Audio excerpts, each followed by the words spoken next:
this is the 18-pound brisket that I'm going to be cooking up tonight. I tried to get one at Costco earlier today, but they were sold out, so I went to my meat market in the next town over. I usually like to cook with prime. They only had this, so see how it comes out. So we're going to get this trimmed up right now. I'm going to get it opened up and get my knife sharpened up, and we'll get started on getting the trim done on this. So once you get it trimmed to where you want, you can spend all day trimming this thing if you want. But once you get it trimmed up to where you want,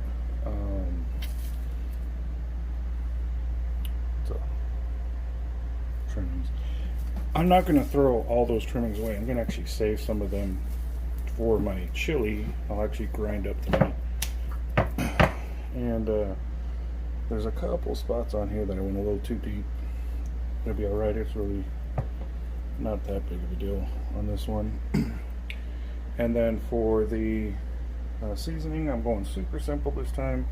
It's just an old seasoning bottle I had, but we're just doing the traditional 50-50 blend of coarse black pepper and kosher salt.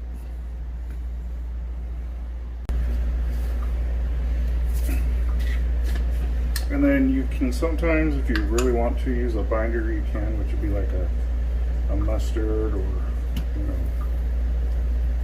something to have the seasoning stick a little bit to it. I've never had an issue with it. And you want to go real heavy. This is a thick piece of meat, and it can take a lot of seasoning. And you just want to really coat it. Now I'm coating it with the meat side right now, and then I'll coat the other side because on my smoker it works best for me to smoke it with the fat side up.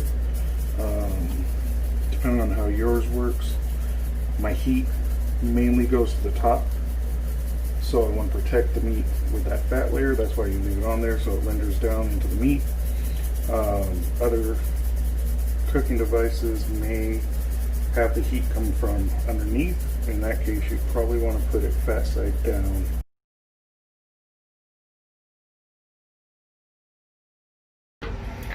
So it's kind of hard to see because it's late, but I got the brisket put on, got my Pro put in. This particular smoker, I have the convenience of having it come to my phone, tell me what temperature it's running at. The meat probe and the smoker itself tell me the pellet levels, everything I need to know, which makes it real convenient to put this on at. It's 9:30 right now, and I'll probably be checking on it sometime in the morning and see where we're at. So it's 7:30 the next morning. First time checking on this.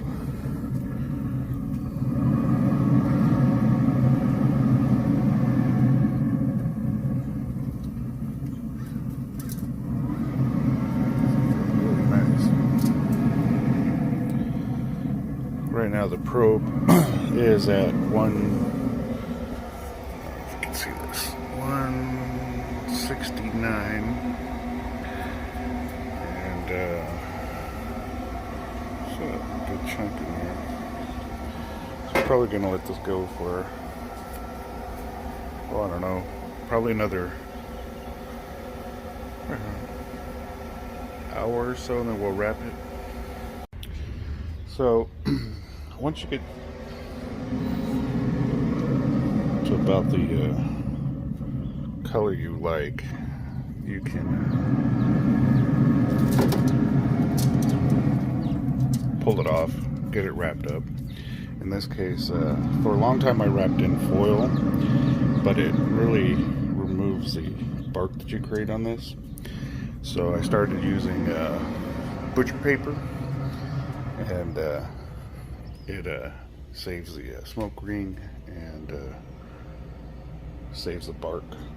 So I'm going to go ahead and get this pulled off and wrapped. Show you that right now.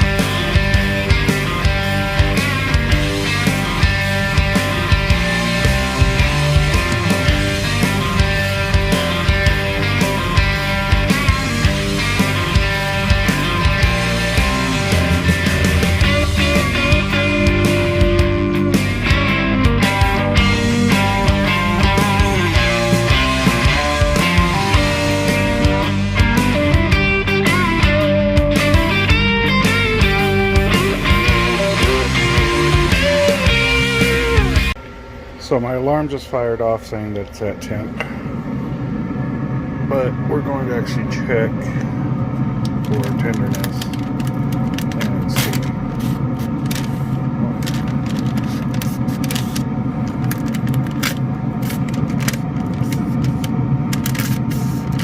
Yeah, that's just probing like butter. So we're going to take it out. I'm going to leave that probe in so it doesn't juice everywhere. Then we're going to put it in the ice cooler and let it rest for however long before dinner. In my case, it's going to be in there for about 4 hours. I would do a minimum of 2 hours to let it rest. If you don't have an ice chest, you can also just wrap it in a towel, put it in your oven somewhere that it can reabsorb all the juice and just kind of relax before you cut into it, because if you cut into it right now, it's just gonna, the juice is just gonna go everywhere and you're gonna lose all your moisture. And so